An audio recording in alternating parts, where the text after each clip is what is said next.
Well, I would say certainly the GST was a positive for Malaysia, and certainly agree that any type of political reform, or excuse me, budget reform is unpopular because you see the costs up front first, and you don't, and the benefits are much harder to discern because they come further down the road, and they're much more intangible.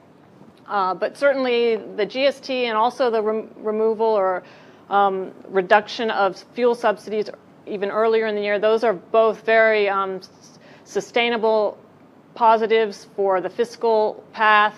So it doesn't just help the budget this year. This sets up a good structure for governments to follow. So I would definitely agree that the GST was an important for Malaysia's budget outlook for the future, not just this year.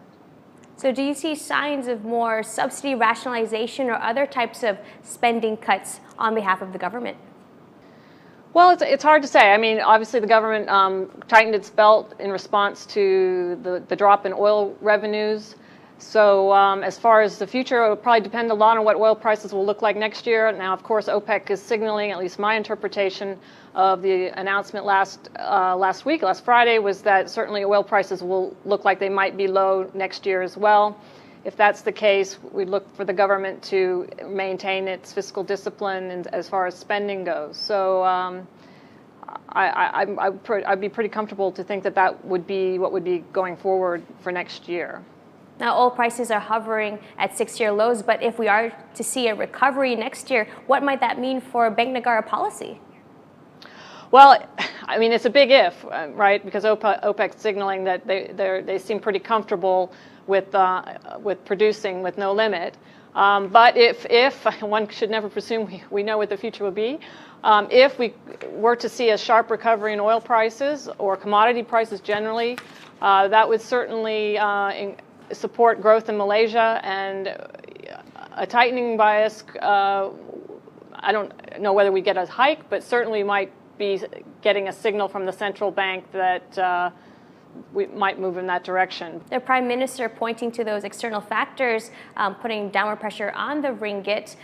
Given then the assessment he had that it's mostly external factors, what about the domestic factors? How much do you see the rationalization of 1MDB, for example, helping to spur some optimism around the currency?